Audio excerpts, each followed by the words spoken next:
ಒಂದಿಷ್ಟು ನೆನಪುಗಳ ಬಳ್ಳಿ ಹಳೆಯ ಗೆಳೆಯರೆಲ್ಲ ಒಟ್ಟಾಗಿ ಸೇರುವಂಥ ಎಷ್ಟು ನಾ ಅಜಯ್ ಮೊನ್ನೆ ಆಗಲೇ ಅದನ್ನೇ ಹೇಳ್ತಿದ್ದೆ ಅಜಯ್ಗೆ, ಈ ಥರ ಕಿಟ್ಟಿ ಅವಾಗವಾಗ ಜಿಮ್ಗಳು ಹೋಟ್ಲ್ಗಳು ಓಪನ್ ಮಾಡ್ತಾನೆ ಇರಬೇಕು, ಅಟ್ಲೀಸ್ಟ್ ಅವಾಗಾದರೂ ನಾವೆಲ್ಲ ಒಟ್ಟಾಗಿ ಸೇರ್ತಾ ಇರ್ತೀವಿ ಅಂತ. ಸೊ ನೆನಪುಗಳು ತುಂಬ ಇದೆ ಅದರಲ್ಲಿ. ಕಿಟ್ಟಿಗೆ ನಾವು ತುಂಬ ಥ್ಯಾಂಕ್ಸ್ ಹೇಳಬೇಕು. ಸೊ ಆಸ್ ಅ ಫಿಟ್ನೆಸ್ ಗುರು ಎಲ್ಲರಿಗೂ ಇವತ್ತು ಯಂಗ್ಸ್ಟರ್ಸ್ಗೆ ತುಂಬ ಫಿಟ್ ಆಗಿರೋದಂಗೆ, ಹೆಲ್ದಿ ಆಗಿರೋದಂಗೆ ಅನ್ನೋದನ್ನ ಪ್ರತಿಯೊಂದು ಜಿಮ್ಗಳ ಓಪನ್ ಮಾಡೋದ್ರ ಮುಖಾಂತರ ಹೇಳ್ಕೊಡ್ತಾರೆ. ಸೊ ಕಿಟ್ಟಿಗೆ ಥ್ಯಾಂಕ್ಸ್ ಹೇಳ್ಬೇಕು. ನಾವು ಫಸ್ಟ್ ಡೇ ಹೇಗೆ ನೋಡಿದಾಗ ಹೆಂಗಿದ್ರೆ ಇವತ್ತು ಹಂಗೆ ಇದ್ದೀರಾ, ಅದಕ್ಕೆ ಕಾರಣ ಪಾನಿಪುರಿ ಕಿಟ್ಟಿ ಅವ್ರ ಜಿಮ್ಮೇನೆ ಹೆಂಗೆ ಅಂತ. ನೀವಂತೂ ನಿಮ್ಮ ಮಗಳು ಪಕ್ಕದಲ್ಲೇ ಮಗಳೇನ ಅಂತ ಅನ್ಸಲ್ಲ. ಓಕೆ, ಅಷ್ಟು ಹೆಂಗಾಗಿದ್ದೀರಾ ಇವತ್ತಿಗೆ? ನಂದು ಫ್ಯೂಚರ್ ಶಾರ್ಟ್ಲಿ ಹಂಗೆ ಇದೆ. ಅದಕ್ಕೆ ಕೇಳಿದ್ದು, ಇಬ್ಬರು ನಾವು ಫಸ್ಟ್ ಡೇ ನೋಡಿದಾಗ ಹೇಗಿದ್ರು ಹಾಗೆ ಇದ್ದೀರಾ ಇಬ್ಬರು? ಇಲ್ಲ, ನಮ್ಮ ಲೈಫ್ ಹೆಂಗೆ ಹೋಗಿದೆ ಅಂದರೆ, ನನ್ನ ಲೈಫಲ್ಲಿ ನಾನು ಈ ರೆಗ್ಯುಲರ್ ಬಟ್ಟೆ ಹಾಕೋದಕ್ಕಿಂತ ನಮ್ಮ ಲೈಫ್ ಅರ್ಧ ಟ್ರ್ಯಾಕ್ ಶೂಟಲ್ಲೇ ಕಳೆದೋಯ್ತು. ಸೊ ನನ್ನ ಮನೇಲಿ ಇವತ್ತು ಬಟ್ಟೆಗಿಂತ ಜಾಸ್ತಿ ಟ್ರ್ಯಾಕ್ ಶೂಟೇ ಇರೋದು. ಆಮೇಲೆ ಮನೆಗಿಂತ ಜಾಸ್ತಿ ನಾನು ಜಿಮ್ಮಲ್ಲೇ ಇರ್ತೀನಿ.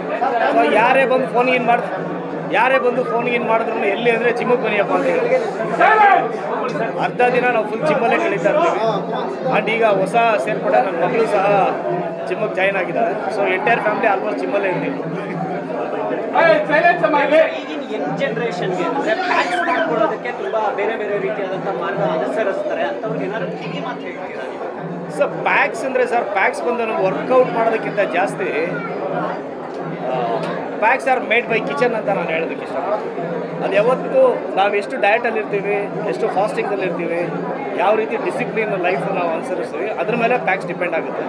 ಆಮೇಲೆ ಅದನ್ನು ಯಾವಾಗಲೂ ಮೇಂಟೈನ್ ಮಾಡೋದು ತುಂಬ ಕಷ್ಟ. ಸೊ ಹಾಗಾಗಿ ನಾವೆಲ್ಲ ಏನು ಮಾಡ್ತೀವಿ, ಯಾವುದೋ ಸಿನಿಮಾಗೆ ಪ್ರಿಪೇರ್ ಆಗಬೇಕಂದ್ರೆ ಅದಕ್ಕೊಂದು 3-4 ತಿಂಗಳು ಮುಂಚೆನೇ ನಾವು ಬೇರೆ ಡಯಟು, ಬೇರೆ ವರ್ಕೌಟ್ ಎಲ್ಲನೂ ಸ್ಟಾರ್ಟ್ ಮಾಡ್ತೀವಿ. ಆ ಸಿನಿಮಾ ಶೂಟಿಂಗ್ ಆಗೋ ಟೈಮಿಗೆ ಕರೆಕ್ಟಾಗಿ ಆ ಮಸಲ್ ಫಾರ್ಮ್ ಆಗಿರುತ್ತೆ. ಅಲ್ಲಿ ನಾವು ಪ್ಯಾಕ್ಸ್ನ ತೋರಿಸೋದು ಚೆನ್ನಾಗಿರುತ್ತೆ.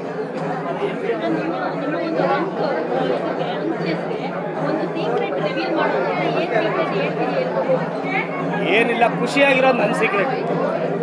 ಬೇರೆ ಬೇರೆ ಅನ್ನೆಸೆಸರಿ ಕಮಿಟ್ಮೆಂಟ್ಸ್ ಇಲ್ಲ. ಸಿನಿಮಾ ಅಂತ ಬಂದಾಗ ಶ್ರದ್ಧೆ ನಾವು ಸಿನಿಮಾ ಕೆಲಸ ಮಾಡ್ಕೊಂಡು ಹೋಗ್ತೀವಿ.